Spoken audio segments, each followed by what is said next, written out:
don't leave your common sense behind. They have satellites in space that can pick up conversations behind the Kremlin walls.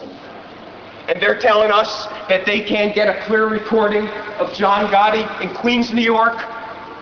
Please. February 7th. Are they going to rest this case on mumbles and whispers and SL?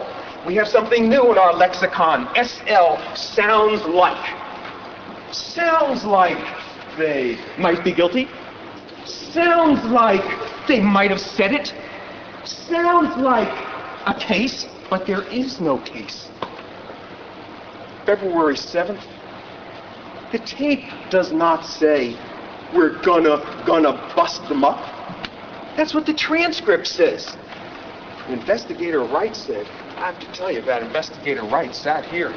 30 years a policeman, and I asked him on cross-examination, Investigator Wright, aren't you interested in the outcome of this case? And he said it, yes I am. Investigator Wright, the expert, Investigator Wright, who was going to put his ears as to what he heard on the transcript. If they were so interested in a fair and accurate transcript, why didn't they get an independent person? Investigator Wright said, I made no mistakes. Here is a man who won't allow for a mistake. I said, you sure that every word is accurate, Investigator Wright? And he said, that's right. What's on the tape is on the transcript. He wouldn't even allow for a mistake. I've listened 50 times, he said. Sometimes more than 50 times, he said. And what he was saying to you, in effect, was, you can take my word for it. You can take my word for it. You were the people. You were the people who said that you wouldn't take his word for it. You were the people who said when we asked you before you were selected as jurors that you would make an independent determination of what's on the tape. The judge told you and he instructed you several times, you can do what you want with these transcripts, but it's what you hear. It's up to you. And you and each of you can ask that these tapes be played without the transcripts. I know some of you listened without transcripts. But you have the opportunity to do that. To come back and say, I want to see what's on the tape. I don't want to just listen to Investigator Wright, who has an interest in the outcome of this case. It's what you hear. I went back and I looked at the opening statement that Mr. Cherkasky made 2 weeks ago.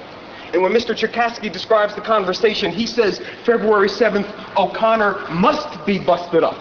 Now, it's a little different. It's not what Mr. Cherkasky hears. It's not what I hear. It's not what Mr. Cutler hears. It's what you hear. Transcripts are not reliable. The transcripts are not dependable. This is not just lawyers' argument. The evidence in this case that you have before you shows that these transcripts are not reliable and you can't rely on Investigator Wright. Let's talk about one conversation.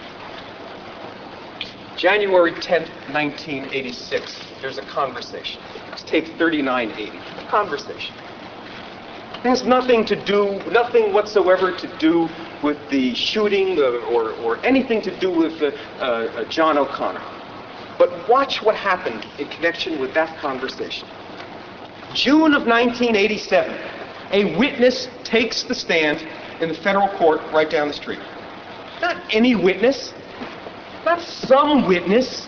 It was Investigator Wright, June of 1987. And he takes the transcript, and he sits in front of a jury, sworn under oath, and he says to that jury, this is a fair and accurate transcript. There is no mention, and they're in evidence, you can look at it. There is no mention of Jimmy Coonan on that transcript, none. Months go by, April of 1988, the same witness, Investigator Wright, goes into a federal court before another jury. He has the transcript of January 10th, 1986. He swears under oath that this is a fair and accurate transcript, and I'm sure if he were asked, he would say, I don't make mistakes. What's on the tape is on the transcript. And in April of 1988, there's no Jimmy Coonan. No Jimmy Coonan at all. July of 1988, a couple months later. He goes before a third jury in the federal court, and he swears to the accuracy of the transcript, and he says to a jury, it's a fair and accurate transcript. There's no Jimmy Coonan. There's no reference to Jimmy Coonan. There's no discussion of Jimmy Coonan. In January of 1989, and you heard it in the testimony, John Gotti and Anthony Guerreri were arrested. This case got underway. April of 1989, 4 months later. Investigator Wright, the same witness, comes in, and now he has a new transcript. And in this transcript, John Gotti is supposedly talking about Jimmy Coonan. Angel Ruggiero is supposed to say, I haven't seen Coonan in 5 days, and people are saying that they've done that piece of work for us. All of these attributions were there. The inaudibles suddenly became audible. All of a sudden, when they were interested in this case, and a case against John Gotti, and a case against Anthony Guerreri, all of a sudden, Jimmy Coonan is in the transcript. Was it only that one example? Was it only that one time? Are these transcripts reliable? Can you really take their word for it? Let's go further. Who pulled the trigger and shot John O'Connor? James McElroy came in here and he says that it's this man, Joe Schlereth. Joe Schlereth did it, he says. And that's the prosecutor's theory of this case. Remember what McElroy said on cross-examination? I asked him these questions. Question to Mr. McElroy, 1451. You know, in the federal case, the claim was that it was Kelly who shot O'Connor. You know that, don't you? Answer, yes. Question, and you know that Kelly was convicted as a shooter of O'Connor. You know that, right? Answer, yes. And nobody said that Schlereth was the shooter, right? Answer, no. They said that Kelly was the shooter. Isn't that right? That's right, he says. That's right. And in the federal court, they had a transcript of the Rikers Island tape. You know that Mr. Mickelson and that man that you saw, the carpenter on Friday, you know that twice before in the federal court, he identified Kelly as the person on the standpipe, and the person on the standpipe, you remember the model, as the person who went into the lobby and shot O'Connor. He identified Kelly. So in the federal court, it was Kelly. And here it is Schlereth. But look, the question of who was the shooter isn't the real issue. They still don't get it. Even when they were cross-examining on Friday, they still don't get it. If Kelly ever needs a lawyer, he should hire Mr. Schlanger, because Mr. Schlanger was able to confuse Mr. Mickelson, and he was able to put doubt into the identification of who was the shooter. Was it Kelly or Schlereth? That was a very fine cross-examination, but they still don't get it. The question is not who was the shooter. The question is how the transcripts change. The question is that when Kelly is the shooter, they have a transcript, and you saw it in evidence. There is no mention of Schlereth. When they identify Kelly as the shooter, there is no mention of he popped him. Kelly is on the tape talking about the description of the shooter, the Band-Aid over the eye, and the fact that Kelly had a scar over his eye.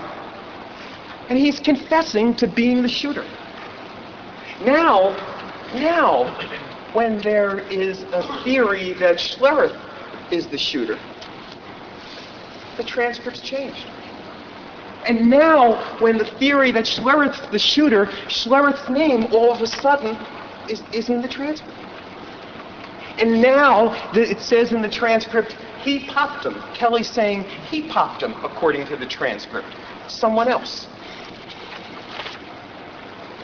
This is case to case, theory to theory, defendant to defendant. You just change the transcript.